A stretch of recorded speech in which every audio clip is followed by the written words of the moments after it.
Navigator. नमस्कार साहित्य दर्शन. मी विद्या पोळे बोलते. संध्याकाळचे ठीक 6:05 झालेले आहेत. आज आपल्या व्यासपीठामध्ये रंगणार आहे कथारंग. तर सर्व सदस्यांना माझी आग्रहाची विनंती आहे, या कथारंगमध्ये सामील होऊन आपली कथा इथे सादर करावी आणि स्वतः आणि आम्हाला देखील आनंद द्यावा, ही विनंती आहे. तर मी वाट पाहते पहिल्या कथेची. धन्यवाद. Navigator. Send. Button. Double tap to activate. Double tap to activate. नमस्कार. साहित्य दर्शनसाठी सांगली येऊन बाळासाहेब खोलकुंबे. आजच्या कथारंग या सदरामध्ये माझी एक कथा, छोटीशी कथा मी आपल्यासमोर घेऊन येतो आहे. कथेचं शीर्षक आहे सदू आणि मधू. माणसाचं जीवन हे खऱ्या अर्थानं संस्कारांवर, आपल्याला मिळालेल्या सुसंगतीवर अवलंबून असतं. आपल्याला चांगली संगत लाभली तर आपण नेहमीच चांगले घडतो, वाईट संगत लागली तर वाईटच घडतो. अशीच कथा आहे सदू आणि मधूची. बालपणापासून सदू आणि मधू एकत्र असतात. पहिलीपासून 10वीपर्यंत एकाच शाळेत, पहिल्यांदा हायस्कूलमध्ये, परंतु मराठी शाळेमध्ये शिकतात. हायस्कूलमध्ये मराठी शाळेमध्ये त्यांचं शिक्षण पूर्ण होतं आणि मग एकाच बाकावर बसायचं, एकत्र अभ्यास करायचा, एकत्र खेळायचं, एकत्र राहायचं, एकत्र झोपायचं. सगळी सुखदुःख पहिल्यापासून एकमेकांशी वाटून घ्यायची आणि अतिशय आनंदात, खेळीमेळीच्या वातावरणात त्यांचं शिक्षण, त्यांचा सर्वांगीण विकास होत असतो. अभ्यासाचा विचार केला तर मधू थोडासा हुशार असतो आणि सदू थोडासा बेताचा असतो. परिस्थितीचा विचार केला तर मधूची परिस्थिती थोडीशी बरी असते आणि सदूची परिस्थिती थोडीशी बेताची असते. तरीसुद्धा परिस्थितीचे किंवा श्रीमंत गरिबीचे कुठलेही पाश सदू आणि मधू यांच्यामध्ये येत नाहीत आणि हे दोघं एकत्र वाढतात, एकत्र खेळतात, मगाशी म्हटल्याप्रमाणे. तर असाच 10वीपर्यंतचा काळ निघून जातो. सदूचे वडील सदूला सांगतात की बाबा रे, आता 10वीपर्यंत तू शिकलास, आता पुरे कर शिक्षण. मला इथून पुढं माझ्या गरिबीमुळं तुला शिकवायचं जमणार नाही. तू आता गावातच किंवा आसपास कुठेतरी छोटे मोठे उद्योग कर, किंवा आहे आपली 1 एकर 2 एकर शेती आहे तेवढी सांभाळ आणि काहीतरी इथंच कर. आणि आता शिक्षण सोडून हे तू काहीतरी पोटापाण्याचा उद्योग सुरू कर. सदूला खूप शिकायचं असतं, पण नाईलाज असतो. वडिलांच्या परिस्थितीपुढे त्याचं काही चालत नाही. तो आपलं 10वीपर्यंत शिक्षण संपवतो आणि आपल्याच गावात राहून इथंच छोटे मोठे उद्योग तो सुरू करतो. मधू मात्र शहरात जातो, खूप शिकतो.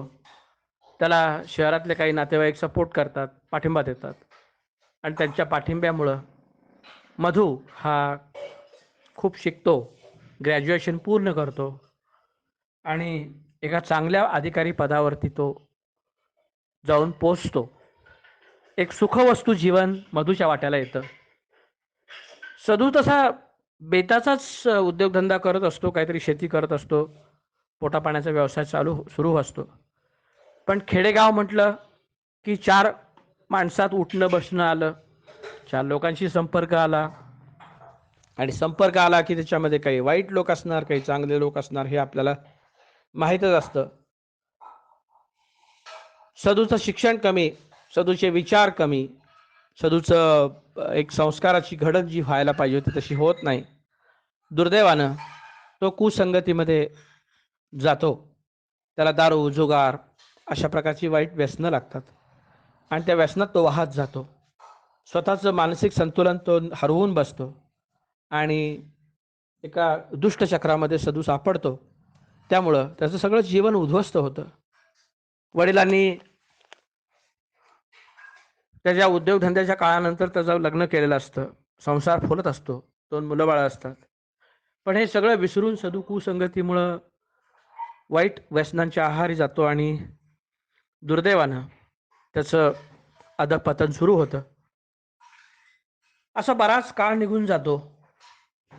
मधू आपल्या अधिकारी पदावरती असताना त्याला असं वाटतं एक दिवस की आपण आपल्या खेडेगावात जावं, खेडेगावातल्या लोकांशी भेटावं, बोलावं. तिथं आपण शिकलो, त्या मातीशी आपण थोडंसं एकनिष्ठ राहावं, त्यांच्याशी गप्पा गोष्टी गुजगोष्टी कराव्यात, एक काही काळ घालवावा असं त्याला वाटतं. आणि तो काही कारणानिमित्त त्या गावामध्ये येतो जिथं तो शिकलेला असतो.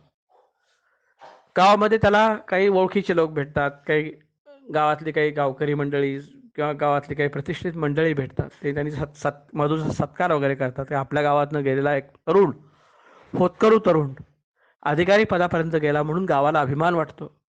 गावाने त्याचा सत्कार वगैरे आयोजित केलेला असतो. सगळं झाल्यानंतर तो गावातून फेरफटका मारत असताना एक ओळखीचा चेहरा मधूच्या समोर येतो. मधू त्याच्याबरोबर बघत असतो, त्याच्याकडे निरखून पाहत असतो. पण काही केल्या मधूला त्याची ओळख पटत नाही. पण अगदी निरखून पाहिल्यानंतर मधू कुठंतरी विचार करायला लागतो की याला आपण कुठंतरी पाहिलंय, पण याची अवस्था अशी झाली आहे की आपण याला ओळखू शकत नाही. मग एक काहीतरी विचारायचं म्हणून तो म्हणतो की दादा, मी तुम्हाला कुठंतरी पाहिलंय, मला तुमचा चेहरा ओळखीचा वाटतोय, पण मला नेमकं आठवत नाहीये कुठे पाहिलंय तुम्हाला. तर ती व्यक्ती त्याच्याकडे बघते आणि म्हणते की हो हो, मी तुम्हाला कुठेतरी पाहिलंय, पण दोघांची एकमेकाला ओळख पटत नाही. एक गलितगात्र अवस्थेमध्ये, व्यसनाधीन अवस्थेमध्ये त्याला भेटतो आणि दुसरा असतो अधिकारी. मग शेवटी मधू त्याला धाडस करून विचारतो की तू सदाशिव उर्फ सदू तर नाहीस? तो म्हणतो हो, मी सदूच आहे. हाही त्याला विचारतो, तू मधुकर नाहीस? हो, मी मधुकरच आहे. एका अनपेक्षित वळणावर दोघांची गाठ पडते. मधूला सदूची अवस्था पाहून अतिशय वाईट वाटतं. गलितगात्र अवस्था असते सदूची, व्यसनाधीन झालेला असतो तो. स्वतःच्या शरीराचं सुद्धा त्याला भान नसतं, कपड्याला त्यांचंही भान नसतं. इतक्या गलितगात्र अवस्थेमध्ये सदूला तो पाहतो मधू. हे सगळं बघितल्यानंतर मधूचं अंतःकरण कळवळतं, त्याला वाईट वाटतं. त्याच्या डोळ्यात अश्रुबिंदू उभे राहतात की आपण ज्या मित्रासोबत राहिलो, तो मित्र अशा गलितगात्र अवस्थेमध्ये सापडला, त्याला संस्कार मिळाले नाहीत. तो विचारतो, चल म्हणतो सदू, आपण कुठेतरी बसू शांत. मग तो सदूच्या घरी येतो. सदूची बायको त्याला फाटक्या संसारात सुद्धा त्याला चहा, अर्धा कप चहा वगैरे देते आणि थोडंफार काहीतरी इकडचं तिकडचं करून त्याला जेवायला सुद्धा आग्रह करते, कारण सदूचा मित्र असतो. सदूनी बऱ्याच वेळा बायकोने सांगितलेलं असतं की हा मधू नावाचा माझा मित्र होता, तो खूप चांगला होता. मग आजही सदू तिला सांगतो की बाबा हा माझा मित्र आहे, तो माझ्याकडे आलाय. तर तिलाही त्याचं कौतुक वाटतं आणि मग फाटक्या संसारात सुद्धा जेवणं खाणं, त्या आदरात जेवढं जमेल तेवढी त्याची बायको त्याची आदरातिथ्य करते. आणि मग गप्पांच्या नादामध्ये मधू सदूला असं सांगतो की बाबा रे, तू हे सगळं सोडून दे. ह्या खेडेगावातलं राहणं तुझं कधीही तुला तुझ्या विकासामध्ये कधीही तुला असं प्रगती तुझी होणार नाही. तुझ्या विकासामध्ये कायम अडथळे येत राहतील. त्यामुळे तू हे सगळं सोडून दे आणि माझ्याबरोबर शहरात चल. आज काही कंपन्यांमध्ये कामगारांची किंवा काम करणाऱ्या लोकांची गरज आहे. तू कष्टाळू आहेस, तू काम करू शकशील. कामात मन रमवलंस तर तू व्यसनापासून कदाचित दूरही जाशील. तुझा संसार व्यवस्थित होईल. तुझं घर गृहस्थी बसून जाईल. विचार कर आणि माझ्याबरोबर चल. सदूला वाटायला लागतं की गावातल्या ह्या गचाळ ग्रंथी जीवनामध्ये, गलितगात्र जीवनामध्ये काय अर्थ आहे. गावात राहिलो तर 4 लोक आपल्याला बिघडवतील. त्यांच्या कुमार्गाला लागलो तर आपण व्यसनाधीनता खूप वाढत जाईल. आपल्या संसाराची अवस्था अशी होईल. उद्या आपली मुलं मोठी झाल्यानंतर मुलाला आपण काय भविष्य देणार. हा विचार करून सदू आणि मधू शहरात जातात. सुदैवानं सदूला एका चांगल्या कंपनीमध्ये कामगाराची नोकरी मिळते. तो नोकरी करायला लागतो आणि मधूच्या कृपेमुळे किंवा मधूच्या वरदहस्तामुळे सदूची ग्रहग्रस्ती विस्कटलेली घडी पुन्हा बसते.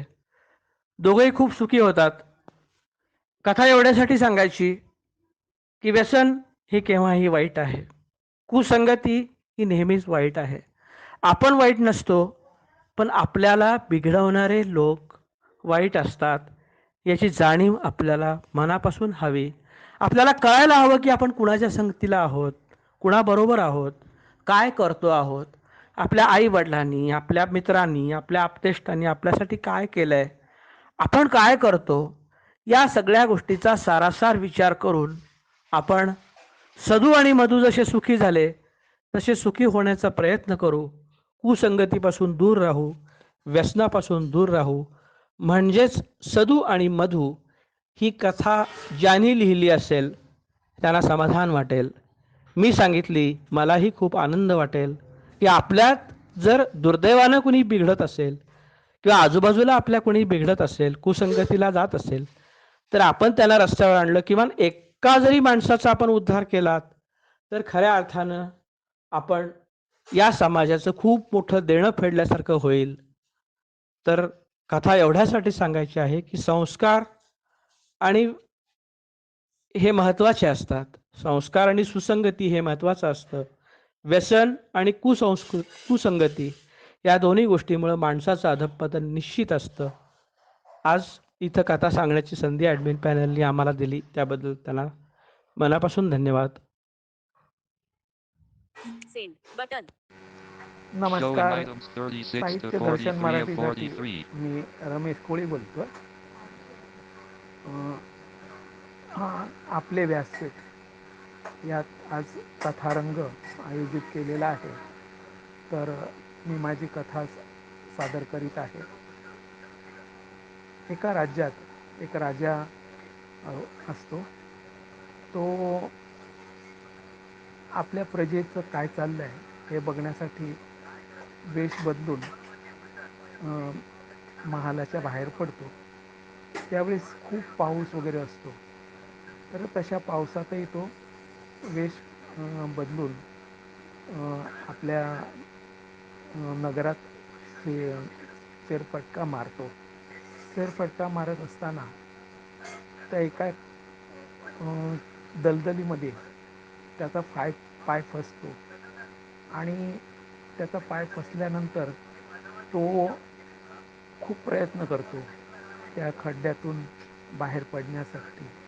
तर तो खूप प्रयत्न करूनही त्याचं तो त्या चिखलातून बाहेर निघत नाही.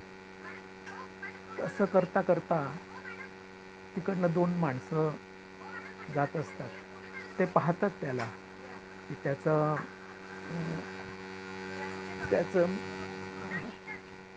त्याचा पाय त्या खड्ड्यात रुतलेला आहे, त्या चिखलात रुतलेला आहे. तर मग ती माणसं त्याला पाहतात.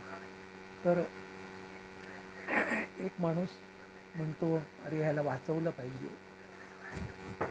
ह्याला वाचवलं पाहिजे. म्हणून एक त्यातला जो असतो तो देवाजवळ प्रार्थना Showing करतो, items 37 to की बाबा 44 of देवा ह्याला 44. पाऊस थांबू दे आणि ह्याला वाचव म्हणून. आणि दुसरा जो असतो तो मागे पुढे काही न बघता त्याला चिखलातून त्याचा पाय रुतलेला असतो, त्या चिखलातून त्याला उचलून बाहेर काढण्याचा प्रयत्न करतो आणि शेवटी प्रयत्नांती तो त्याला बाहेर काढतो. मग राजा त्याच्यावर खुश होतो आणि मग राजा त्याला 100 सुवर्ण मुद्रा देतो आणि दुसरा जो आहे त्याला 50 सुवर्ण मुद्रा देतो.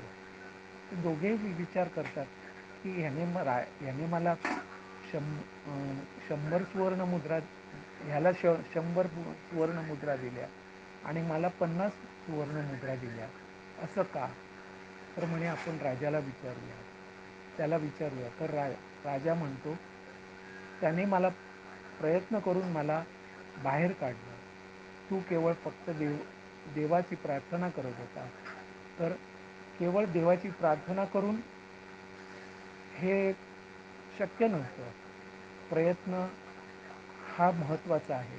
त्याने प्रयत्न केला आणि मला या दलदलीतून बाहेर काढलं.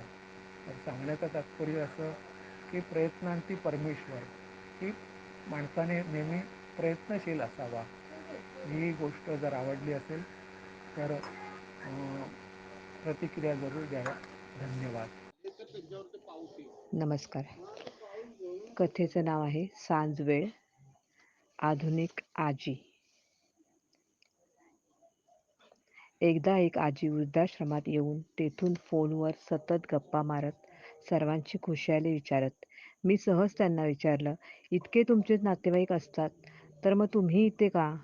त्या म्हणाल्या, जोपर्यंत सहज स्वीकार करायला आपण शिकत नाही तोपर्यंत आनंद कशातूनच घेऊ शकत नाही. प्रत्येकाचं आयुष्य असतं. आपण आपलं जगून घेतो आणि पुढच्या पिढीचं जगणं आपल्या काळाशी जोडत असतो. खरं तर त्यांनाही समजून स्वीकारलं तर नात्याची गोडी छान पळते. पण जुन्या नव्याची तुलना केल्याने अहंकार दुरावतो. अहंकार दुरावे फोफावतात. आपला संसार सून आली की संपला हे स्वीकारा. तिची सुरुवात व आपला शेवट याची सांगड घाला. मग हे वादविवाद त्या पिढीने कधी जगायचं? त्यांनाही जबाबदाऱ्या समजू दे. चुकून शिकण्यासाठी तुम्हाला आधी सोडावं लागतं. पण तुम्ही घट्ट धरून बसता. आपण आधार न बनता आपल्या सहजतेने न स्वीकारणाऱ्याच्या स्वभावाने इथं येऊन पडतो. मी नातसुनापर्यंत बदल स्वीकारले म्हणून आता आनंद घेतला जगण्याचा. आता शरीर साथ देत नाही म्हणून आपल्याकडून त्यांना त्रास नको म्हणून निर्णय घेतला. आपलं होणारं जागरण, आपले त्रास, तरी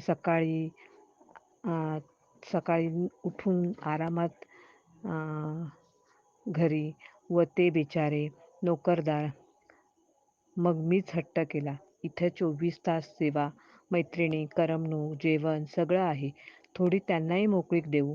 आपण जन्म दिला म्हणून त्यांनी स्वतःच्या आनंदाच्या सीमा हरवून आपल्या उशा पायथ्याशी लेकरांनी बसावे अशी मानसिकता ठेवू नये. म्हणून कुठलेही राग, लोभ मनात न आणता मी स्वतःहून इथे आली.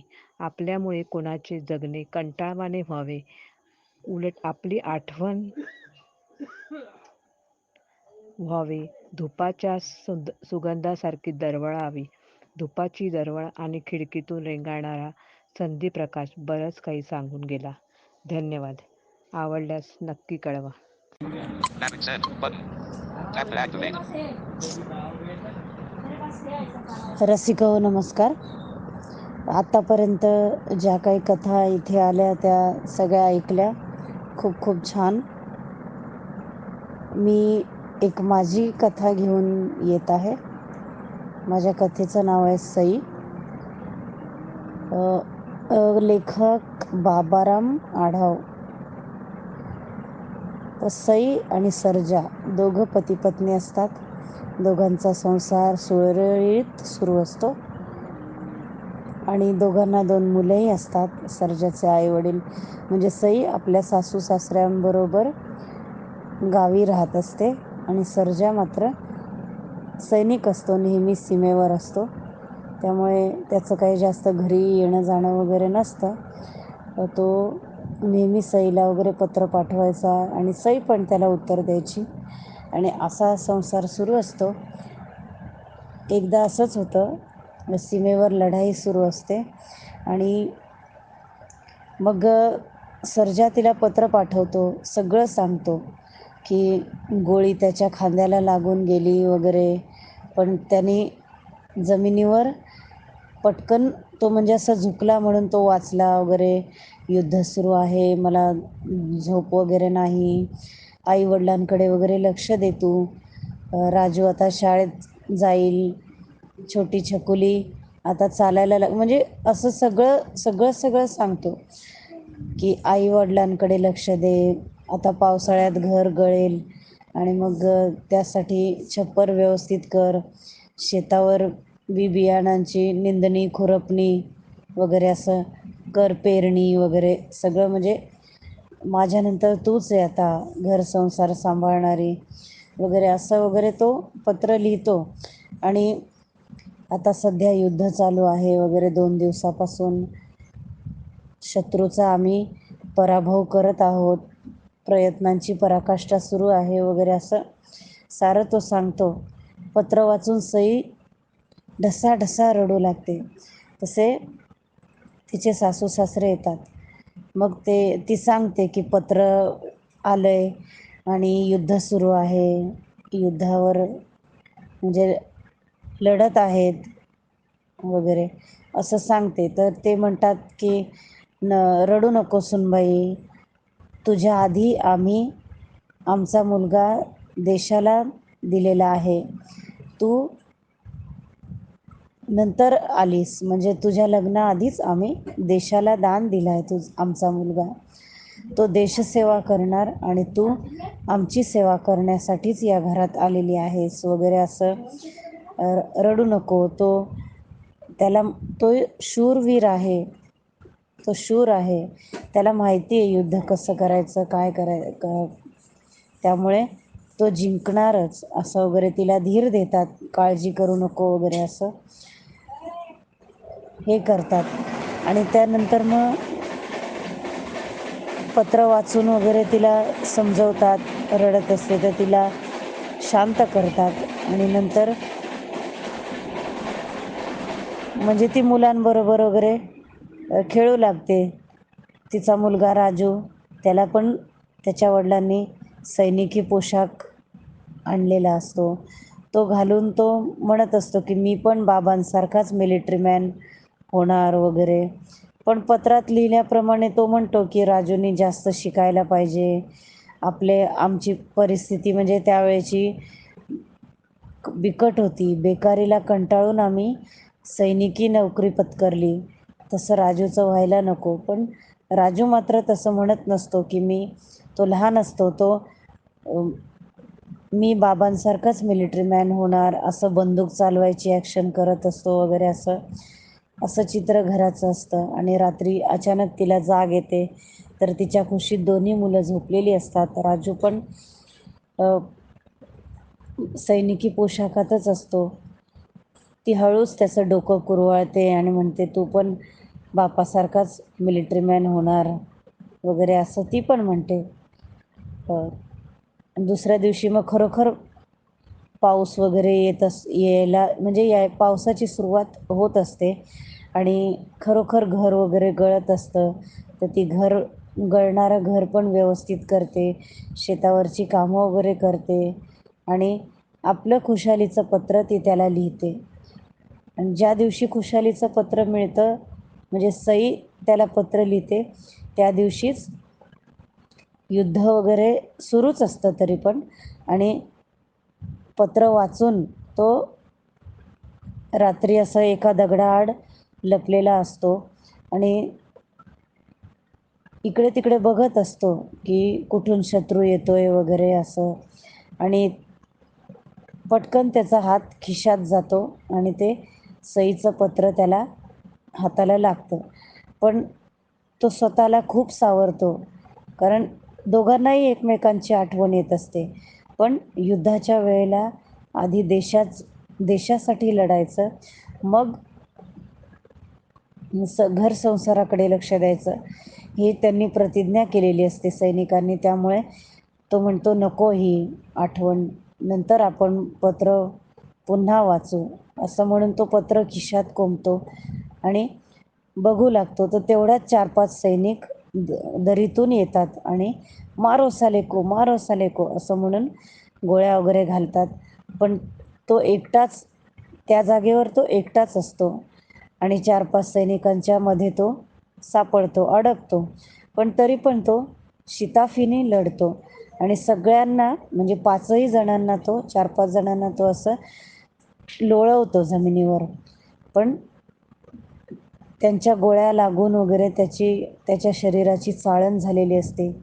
जिथे जिथे गोळी लागते तिथे तिथे त्याच्या शरीरातून रक्ताची चिळकांडी उडते.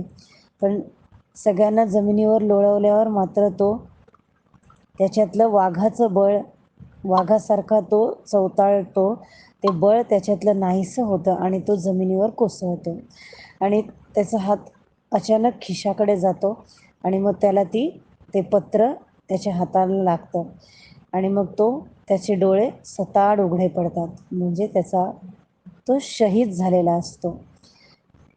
दुसऱ्या दिवशी त्याचं पार्थिव शरीर त्याच्या गावी नेतात. पोलिसांचा ताफा येतो, कलेक्टर वगैरे येतात आणि सईला ही गोष्ट कळते. सई शेतावर काम करायला गेलेली असते सईला निरोप मिळताच ती धापा टाकत येते. खूप ढसाढसा रडते, अश्रू गाळते, पण काहीच उपयोग नसतो. तिने पटकन नवऱ्याच्या पार्थिव देहाला ती मिठी मारून ओक्साबोक्शी रडते. तिच्या हाताला खिशातलं ते पत्र लागतं. त्यावर शेवटची ओळ लिहिलेली असते, लवकर लवकर युद्ध संपवा, विजयी व्हा आणि मला भेटायला या.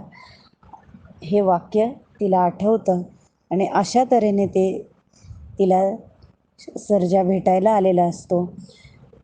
शेवटी सईला बाजूला करून त्याला तिरंगी झेंड्यामध्ये लपेटण्यात येतं, म्हणजे तिरंगी झेंड्यात त्याला गुंडाळण्यात येतं. अशोक चक्र बहाल केलं जातं आणि सलामी देऊन, बिगुल वाजवून त्याचे अंतिम संस्कार करतात. बंदुकीच्या गोळ्यांच्या आवाजात कलेक्टर वगैरे संपूर्ण गाव शोकसागरात बुडतं आणि सगळेजण सईला धीर देतात. मग सई आपल्या मुलाला राजूला जवळ घेते आणि सांगते की बाळा, तुझे वडील देशासाठी शहीद झाले, तू पण खूप शिक, मोठा हो आणि आपल्या देशासाठीच तू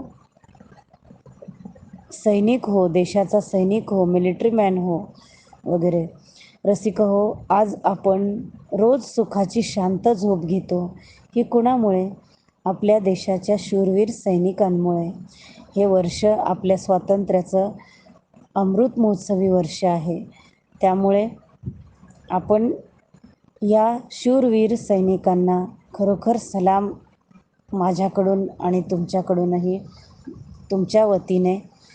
आणि आपल्याला खरोखर या सैनिकांचा अभिमान असायला पाहिजे, कारण आज आपण सुरक्षित आहोत, पण ते मात्र अहोरात्र जागून परिश्रम करून सैनिकांशी मुकाबला देऊन आपल्या देशाची सीमा साबूत ठेवत आहेत. अनेक हल्ल्यांपासून आता कितीतरी युद्ध झाले, भारत-पाक युद्ध असू दे, चीन-भारत युद्ध असू दे, पण प्रत्येक वेळी आपल्याला युद्धात विजय मिळाला ते आपल्या सैनिकांमुळेच.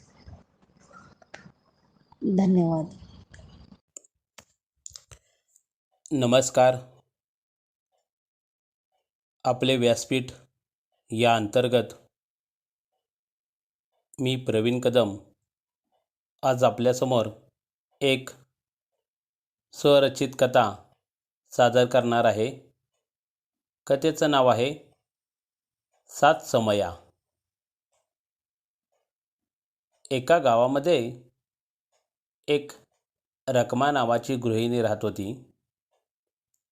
तिला महेश नावाचा मुलगा व संगीता नावाची मुलगी अशी 2 मुले होती. महेश व संगीता हे लहान असतानाच त्यांच्या वडिलांनी या जगाचा निरोप घेतला होता. दोन्ही मुलांचा सांभाळ करण्याची जबाबदारी आता आईवरती येऊन ठेपलेली होती. मोलमजुरी करून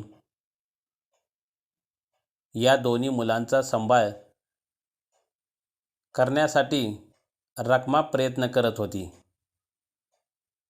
एके दिवशी काय झालं, रखमा खूपच उदास दिसलेली संगीताने पाहिले आणि संगीता आईला म्हणाली, आई, तुझी तब्येत बरी नाही का? तुझी जर तब्येत बरी नसेल तर आज घरातील सर्व काम मी करीन. 3 वर्षाच्या मुलीचे हे उद्गार ऐकून आईला रडू आवरेनासे झाले.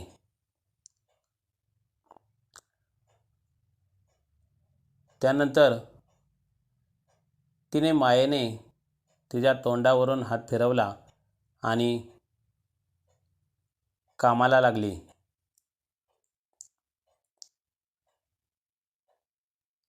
संगीताला आपल्या परिस्थितीची जाणीव होती. त्यामुळे ती आईला वेगवेगळ्या कामामध्ये मदत करू लागायची. लहानपणापासूनच होतकरू अशी ती मुलगी होती. परंतु आपल्या परिस्थितीची जाणीव मात्र महेशला काहीच नव्हती. काही वर्षानंतर दोघांनाही शाळेत दाखल करण्यात आले. संगीता शाळेत देखील खूप हुशार होती. पण महेशचं मात्र शाळेकडे सुद्धा लक्ष लागत नव्हते.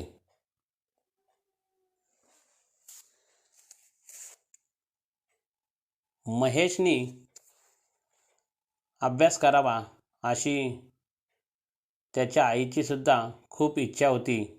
परंतु शाळेत गेल्यानंतर तो टवर विद्यार्थ्यांच्या मदतीने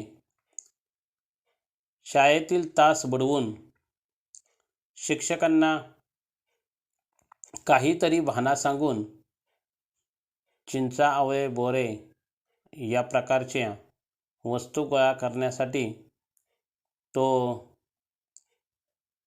फिरत असे. वर्गात सांगितलेला वर्गपाठ तर कधीच पूर्ण नसायचा. त्यानंतर आईने सुद्धा भरपूर वेळा त्याला समजून सांगितले, परंतु तो कोणाचंच ऐकत नसे. संगीता मात्र खूप हुशार मुलगी होती. इयत्ता 5वीत असतानाच निबंध लेखनाच्या स्पर्धा शाळेत भरवण्यात आल्या होत्या.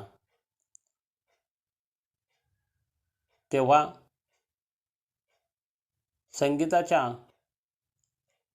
माझी आई या निबंधाला सर्व शाळेतून प्रथम क्रमांकाचे पारितोषिक मिळाले.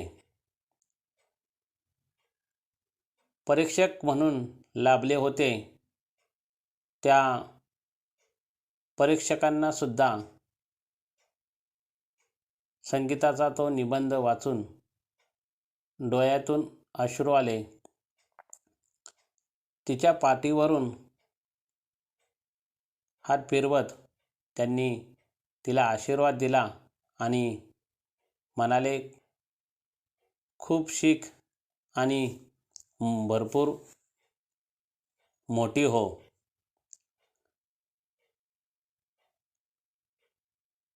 तो शब्द उराशी धरूनच संगीता अगदी जोमाने अभ्यास करू लागली. कधीही वर्गात गैरहजर राहायचं नाही असा तिने निर्धार केला. बघता बघता 10वीची परीक्षा पूर्ण झाली. निकाल लागण्यापूर्वीच अनेक लोकांनी तिच्या आईसमोर तिच्या लग्नाबद्दल चर्चा करण्यास सुरुवात केली. आई म्हणाली, जर आलं एखादं चांगलं स्थळ तर नक्कीच करून टाकू. हे ऐकताच तिच्या मामाने तिच्यासाठी एक स्थळ शोधलं. दोघांची बघाबघी झाली आणि एकमेकांना पसंती झाल्यानंतर लग्न करण्याचा तारीख जवळ येऊन ठेपली. संगीताचे लग्न धनंजय या शेतकरी मुलाबरोबर लावून देण्यात आले. लग्न झाल्यानंतर काही दिवस संगीताचे खूप आनंदात गेले, परंतु धनंजयला एक व्यसन होतं, ते म्हणजे दारूचं. तो रोज दारू पिऊन येऊ लागला व संगीताला खूप मारायचा. आईला वाईट वाटू नये म्हणून संगीताने एकही शब्द आईला न सांगण्याचं व्रत पाळलं. त्यानंतर एके दिवशी संगीता, धनंजय व तिचे सासू सासरे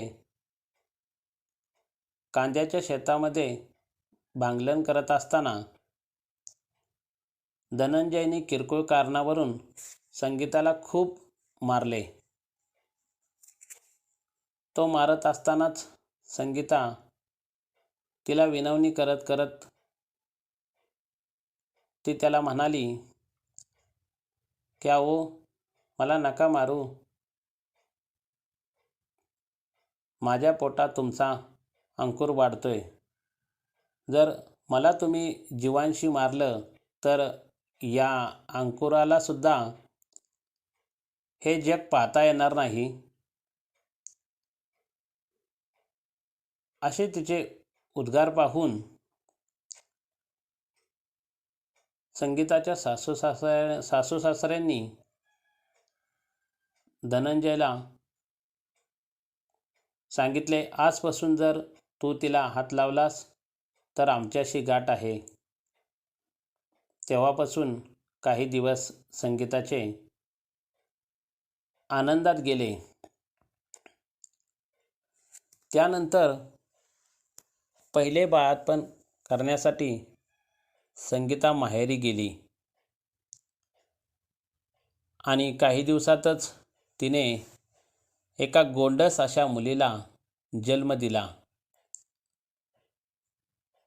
त्यानंतर संगीता आईला म्हणाली की महेशचं काय आता शिक्षणात लक्ष लागत नाही, तो एका प्रायव्हेट कंपनीत काम करतोय, तर त्याच्या लग्नाचा सुद्धा विचार करायला काय हरकत नाही. असं म्हणून आईने तो प्रस्ताव तिच्या भावासमोर मांडला. भावाने एक स्थळ दाखवलं. ते स्थळ त्यांना पसंत पडलं आणि सविता आणि महेश यांचा विवाह लावून देण्यात आला. सविता दिसायला साधीभोळी होती, परंतु तिचा जो स्वभाव होता तो फार रागीट होता.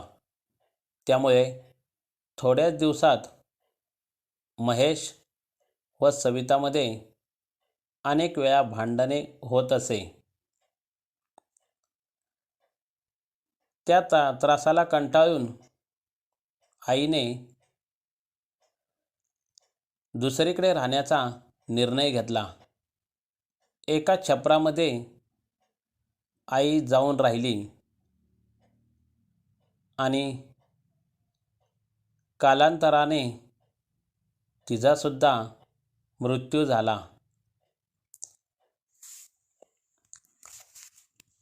त्यानंतर थोड्याच दिवसात रक्षाबंधन हा सण आल्यामुळे संगीता व तिची मुलगी कल्पना मामाच्या गावी आले. माहेराच्या दारात पाऊल टाकता क्षणी सविता घर सारवत होती. सारवत असतानाच ती म्हणाली,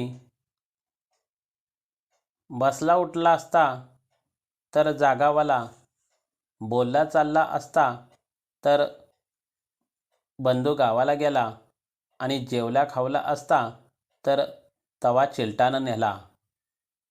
हे उद्गार ऐकताच संगीताने आपल्या मुलीला घेतले व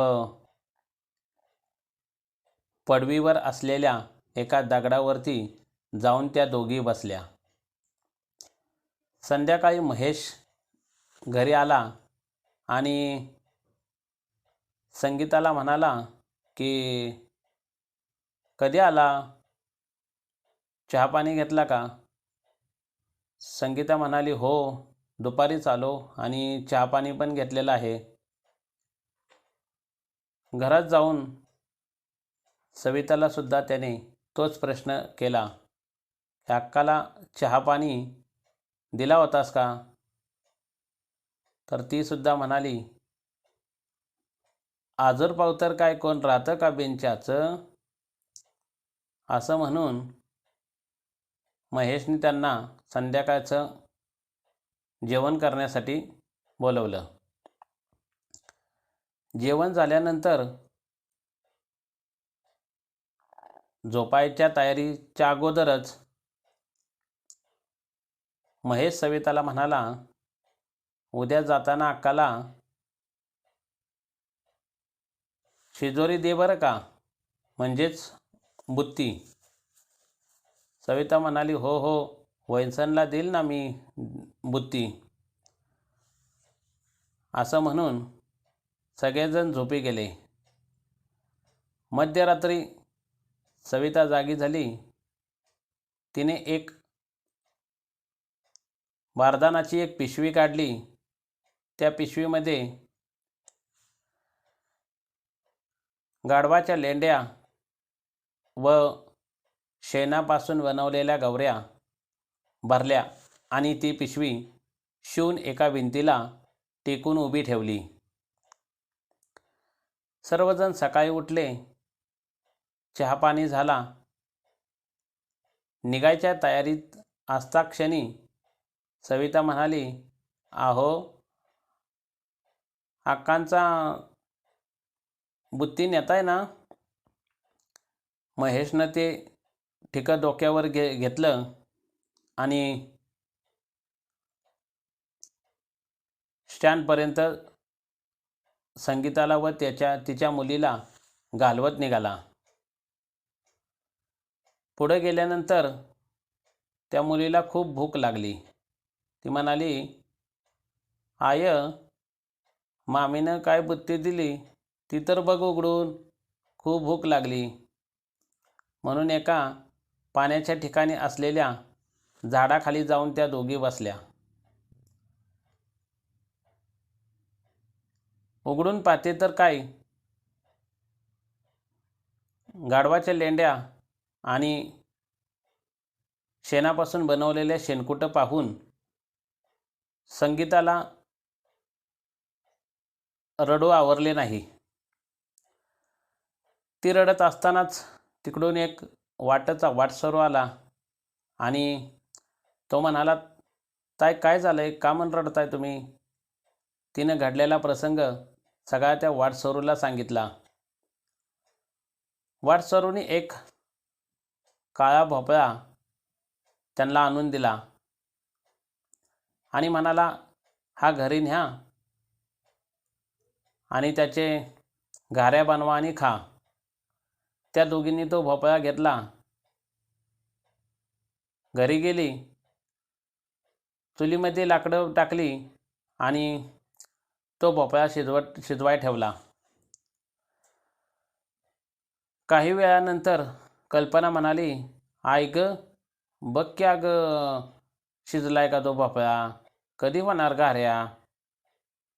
बघती तर काय, भोपळा कठीणच होता. नंतर परत ती मुलीला म्हणाली की थोड्या वेळानं शिजल. मग ते लहान लेकरू उड्या मारत मारत तिथंच खेळत होतं. नंतर परत 15-20 मिनिटांनी आली आणि म्हणाली, "आई गं, बघ की गं शिजलंय का? खूप भूक लागली." आईनं बघितलं तर त्या भोपळ्यापासून सोन्याच्या विटा बनलेल्या असतात. त्या सोन्याच्या विटा पाहून त्या दोघींनासुद्धा खूप आनंद झाला. त्या दोघींनी त्या विटा घेतल्या आणि वडिलांना दाखवल्या. वडीलसुद्धा खूप खुश झाले. त्या विटा घेऊन ते मारवाड्याकडे गेले. सोनाराच्या दुकानात जाऊन त्या विटा मोडल्या. मोकळी जागा होती, तिथं घराचं बांधकाम सुरू केलं. घर काही दिवसातच पूर्ण झालं. मोठा बंगला बांधला आणि वास्तुशांतीचं आमंत्रण भावाला दिलं.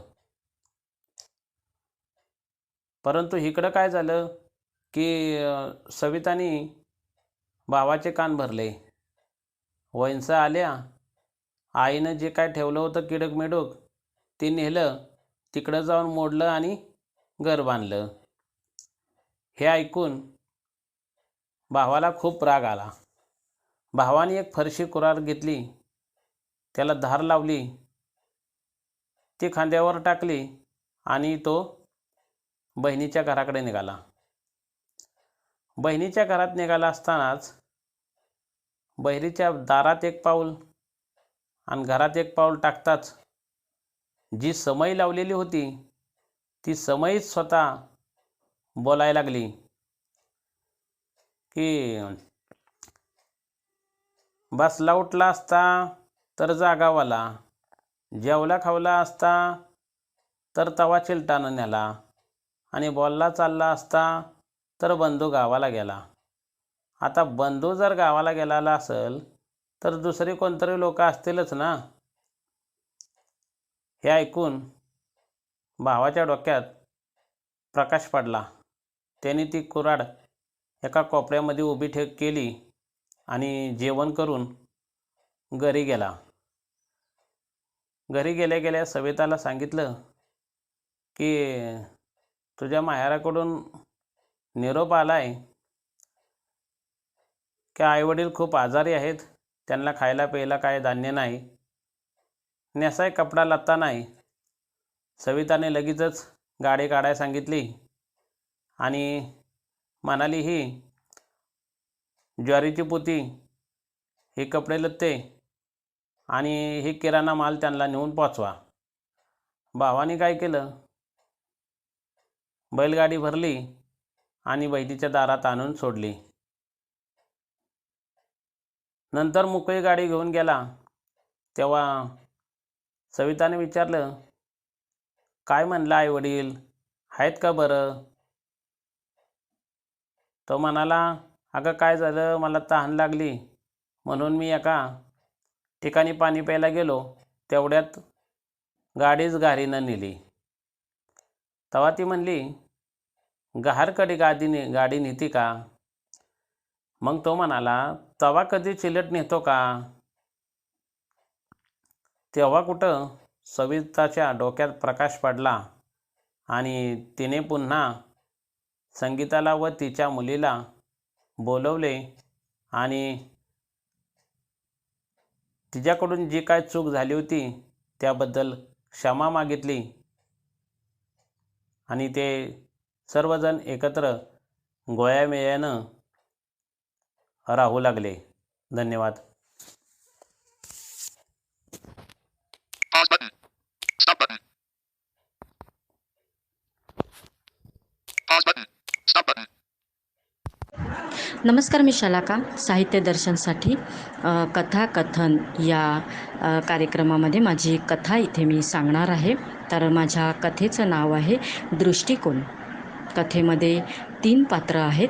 तर एक म्हणजे जी मेन पात्र आहेत ती 3 पात्र आहेत. गौरी, गौरीची आजी आणि गौरीच्या आयुष्यात आलेला एक मुलगा म्हणजे राज. तर अशी 3 पात्र असतात. तर गौरी ही लहानपणापासूनच अंध असते. तिचा सांभाळ तिच्या आजीने बालपणापासून केलेला असतो, कारण एका अपघातामध्ये तिचे आईवडील देवाघरी गेलेले असतात. त्यामुळे लहानपणापासून तिच्या आजीने तिचा सांभाळ केलेला असतो, तिला शिकवलेलं असतं. त्यांची परिस्थिती खूपच गरीब आणि बेताची असते. पण गौरी दिसायला खूपच सुंदर असते. जसजशी मोठी होत जाते तसतशी दिसायला खूप सुंदर बनत जाते ती. तिचं शिक्षणसुद्धा आजीनी मोलमजुरी करून किंवा अशी कामं करून तिचं शिक्षणसुद्धा तिचं कॉलेजपर्यंतचं केलेलं असतं. आणि एकदा एका कॉलेजमध्ये तिची राजबरोबर भेट होते आणि राजला ती खूपच आवडते. तिला दिसत नसतं, ती अंध असते आणि राजला दिसत असतं. पण राज दिसायला कुरूप असतो, म्हणजे इतका काही खास नसतो दिसायला. पण तरीही तिलाही राज आवडत असतो, कारण मनाने राज खूपच चांगला असतो. प्रत्येक वेळेला वेळोवेळी तिला धीर देत असतो. अगं गौरी, तुला दिसत नसलं तरी काय झालं, तुझी नजर मी आहे, तुझे डोळे मी आहे, मला सांगत जा तू. मी तुला प्रत्येक गोष्ट माझ्या डोळ्यांनी सांगत जाईन. आजपासून माझे डोळे ते तुझे डोळे असतील, असं प्रत्येक वेळेला तिला प्रेमाने तो सांगत असतो. आणि अशा प्रकारे त्यांचं प्रेम प्रकरण पुढे पुढे वाढत जात असतं. पण राजला मनोमन असं वाटत असतं की गौरीला दिसलं पाहिजे. गौरीला स्वतःचा चेहरा, तिला जी खंत वाटते आहे ते तिला स्वतःचा चेहरा दिसलेला नाही, ती स्वतःला पाहू शकत नाही आणि ती खूप खचलेली आहे. हे सगळं तिला तिच्या नजरेने दिसलं पाहिजे म्हणून तो खूपच प्रयत्न करत असतो. एका डॉक्टरांची भेट घेतो.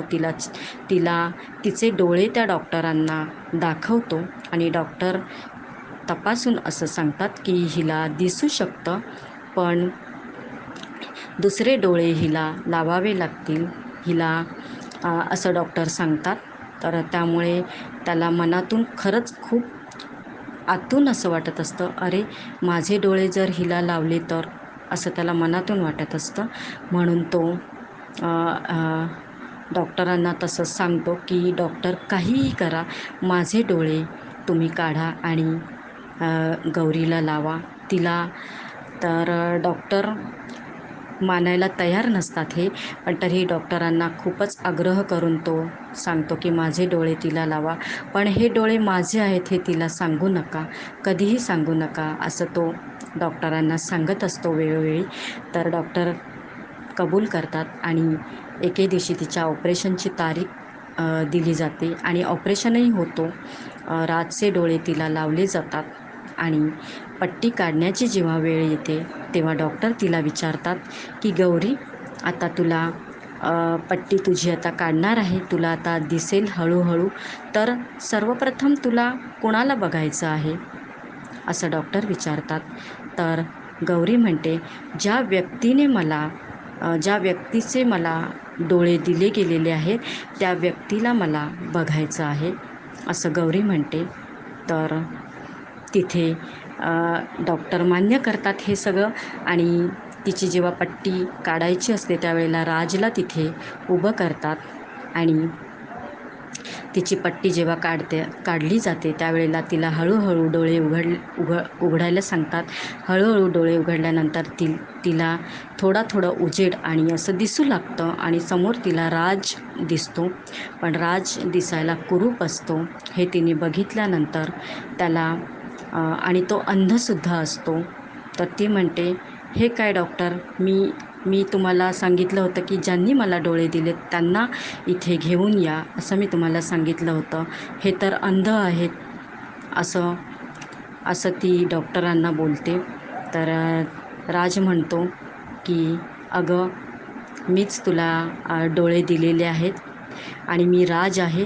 आणि राजकडे बघितल्यानंतर तिचा विश्वासच बसत नाही. अरे, मी इतकी सुंदर आहे दिसायला आणि हा तर दिसायला कुरूप आहे, तर कसं शक्य होईल ह्या पुढच्या गोष्टी, ह्याच्याबरोबर मी लग्न कसं करणार, असं तिच्या मनात येतं. पण राजलाही खूप वाईट वाटतं त्या गोष्टींनी. राज म्हणतो, ठीक आहे, तुला जर मान्य नसेल तर तू तुझ्या मार्गाने जा, मी माझ्या मार्गाने जातो. माझा जो हेतू होता तो सफल झालेला आहे. तुला दिसायला हवं असं मला मनोमन वाटत होतं आणि ते तुला दिसायला लागलेलं आहे असं तो म्हणतो आणि तो निघून जातो. आणि नंतर मग गौरीला एकाएकी असं वाटायला लागतं, अरे मला अंधारातून ज्याने उजेडात आणलं त्यालाच मी असं बोलले आणि त्याचं मन कधी जाणून घेतलं नाही आणि त्याला मी कुरूप ठरवूनसुद्धा मोकळी झाले आणि ज्याच्यावर मी प्रेम केलं त्याच्या नजरेनेच मी बघून त्याला कुरूप म्हणून ठरवणारी मी कोण? म्हणजे माझी नजर गेलेली नव्हती तर माझी दृष्टी गेलेली आहे असं मला वाटते. तर माणसाने नेहमी आपली जरी नजर गेली असली तरी आपला दृष्टिकोन बदलू नये असं या कथेचं सार सांगता येईल. तर एवढी माझी कथा होती. तर धन्यवाद. तुम्हाला कशी वाटली ते प्रतिक्रियांद्वारे नक्की कळवा. Navigate up. नमस्कार. साहित्य दर्शन समूहासाठी मी सुभाष चिने. आज कथारंगमध्ये मी एक कथा घेऊन आलेलो आहे. माझ्या कथेचं नाव आहे प्रेशर कुकर. कथेचं नाव ऐकल्यानंतर आपल्याला वाटलं असेल की यामध्ये नक्की काय असेल ही एक उत्सुकता असू शकेल. तर मित्रांनो, मी आणि माझा मित्र आम्ही 3री पासून तर 8वीपर्यंत सोबत होतो आणि त्यानंतर शाळा चेंज झाल्यामुळे ताटातूट झाली. परंतु परत काही वर्षांनी परत आमची भेट झाली. त्यानंतर सातत्याने आमचा संपर्क असतो, कारण पूर्वी काही मोबाईल वगैरे नव्हते. मग असं करता करता जेव्हा मी माझं BA फायनल झालं आणि माझा मित्र एका कंपनीत कामाला होता आणि मी शिक्षण करता करता कटलरीचा व्यवसाय करत होतो. असं करता करता त्याचं लग्न जमलं आणि मग एक कल्पना अशी आली की आता याच्या लग्नाला गिफ्ट काय द्यायचं. असा विचार करत असताना मला एक आयडिया सुचली की आपण एक नेहमी उपयोगात येणारी वस्तू आपण द्यावीत. म्हणून मी 5 लिटरचं एक प्रेशर कुकर घेतलं. अर्थात त्यावेळेस त्याची किंमत 350 रुपये होती. आता तुम्ही म्हणाल आता 1700-1800 किंमत आणि 350 म्हणजे 1999ची गोष्ट आहे. तर मग ते कुकर दिलं, लग्नाला गेलो, सगळं जेवण खाऊन सगळं झालं आणि आलो. तर त्यानंतर काय झालं की मी आता अर्थात नाशिकमधलाच आहे आणि मित्र इगतपुरी तालुक्यातला आहे. मग ते कुकर दिल्यानंतर महिना झाला. तो आठवड्याला घरी जायचा आणि यायचा आणि म्हणायचा, अरे सुभाष, ते कुकर झाकण बसत नाही. एक शनिवार झाला, 2 शनिवार. मी म्हणायचं घेऊन ये, मग बघू, दुकानात घेऊ, आपण बदलून घेऊ. 1 शनिवार गेला, 2 शनिवार गेले, 3 शनिवार. प्रत्येक टायमाला जायचं आणि तसं म्हणायचं. एकदा आला घेऊन, 1.5 महिन्याने कुकर घेऊन आला. मी राहत होतो दीक्षितवाड्यात, पंचवटीमध्ये, राम मंदिराला लागून. भिंतीला भिंतच होती, म्हणजे राम हे आमची शेजारीच. तर मग ते कुकर आणल्यानंतर काय करायचं, आता हे कुकर बदलवायचं आहे.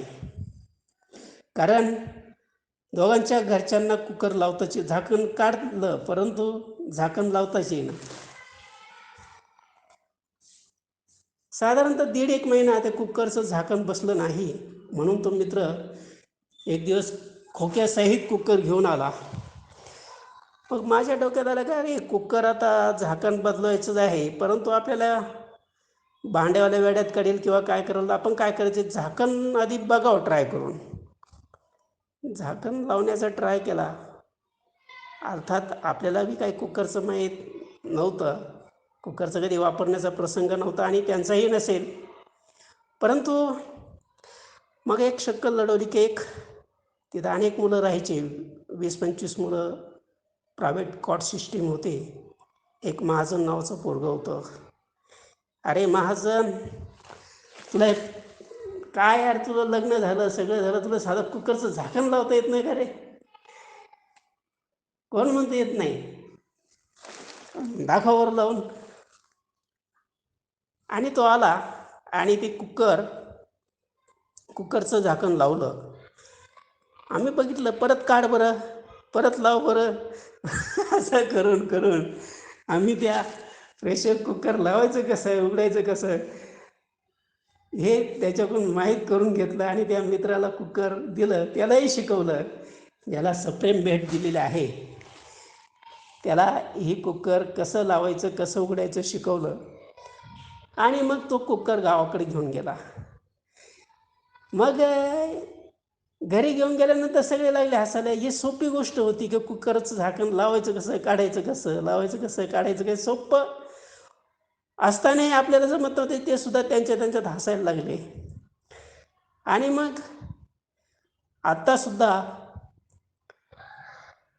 22-23 वर्ष झाले, अजून सुद्धा तो किस्सा आम्हाला आठवतो की आम्ही जेव्हा झालं, कुकर आहे ना बाबा व्यवस्थित, लागतं का व्यवस्थित हाय, त्याची बायकोसुद्धा आम्ही खिल्ली उडवत असतो, कुकर चालू आहे ना, लागतं ना व्यवस्थित.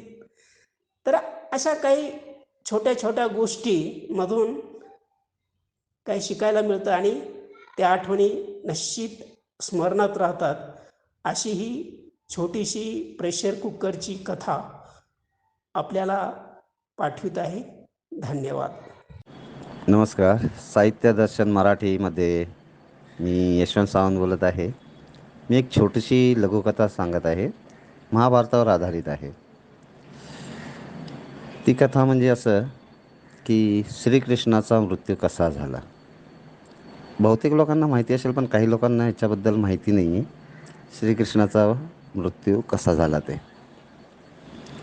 महाभारतात द्रौपदीमुळे महाभारत घडलं. कौरव पांडवांमध्ये दुश्मनी झाली, वैर झालं. त्यांचं राज्य गेलं पांडवांचं. त्यामध्ये युद्ध पुकारण्यात आलं.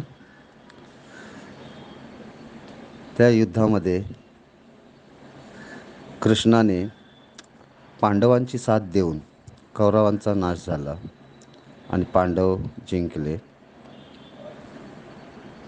आणि जेव्हा हस्तिनापूरमध्ये श्रीकृष्ण पांडवांना घेऊन त्यांचा राज्याभिषेक करायला गेला, तेव्हा त्यांचा राज्याभिषेक झाला. धर्मराजाचा राज्याभिषेक करून जेव्हा तो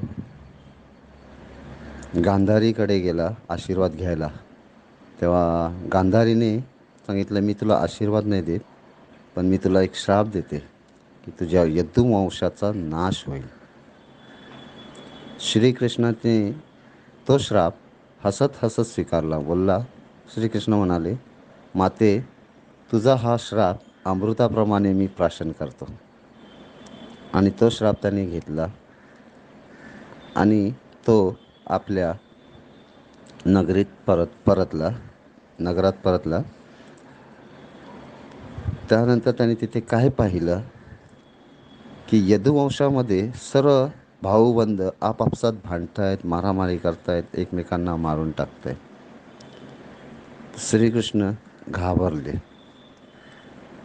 घाबरले आणि त्यांनी विचार केला की आता इथे राहण्यात अर्थ नाही, इथे आपल्याला ही जागा सुरक्षित नाही, आपण हस्तिनापूरमध्ये जाऊन पांडवांसोबत काही दिवस राहावं.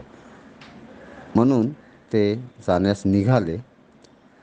निघता एक बाण श्रीकृष्णाच्या पायात येऊन लागला. विषारी बाण तो पायात येऊन लागला आणि त्यांना असं वाटलं की तो विषारी बाण माझ्या पायात घुसलेला आहे आणि त्यांनी तिथेच आपला देहत्याग केला, प्राण सोडले. अशा प्रकारे हा श्रीकृष्णांचा मृत्यू झाला.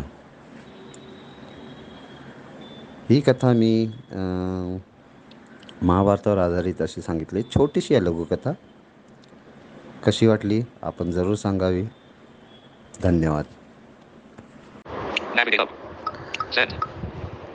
मंडळी नमस्कार. साहित्य दर्शनसाठी अनिल बोलतोय. मंडळी, आजचा आपलं व्यासपीठ या सदरातील कथारंग हा कार्यक्रम म्हणावा असा बहरला नाही असं मी म्हणेन. समाधानकारक कार्यक्रम झाला. आज कदाचित भारत वर्सेस साऊथ आफ्रिकाची मॅच होती, त्यामुळे कदाचित लोकांची उदासीनता असू शकते. आणि काही भागांमध्ये आज इंटरनेटचा इश्यू होता, त्यामुळे सुद्धा साहित्य पाठवण्यास लोकांना जमलं नसेल. हरकत नाही, पुढचा कार्यक्रम निश्चितच चांगला होईल. आज काही मोजक्या कथा आल्या आणि काही प्रतिक्रियासुद्धा आल्या, तर सर्वांचे मनपूर्वक आभार. आणि आजचा कार्यक्रम संपला असा मी जाहीर करतो. उद्या नवीन साहित्यकृती आणि नवीन दिवसासह आपण पुन्हा भेटणारच आहोत. तोपर्यंत छान राहा, मजेत राहा, स्वतःची आणि आपल्या आपतेष्टांची नीट काळजी घ्या, साहित्याशी आणि साहित्य दर्शनशी एकनिष्ठ राहा. या सूचनेसह मी अनिल शिंदे माझ्या संपूर्ण ॲडमिन टीमसह आपल्या सर्वांची रजा घेतो. नमस्कार, धन्यवाद, शुभरात्री.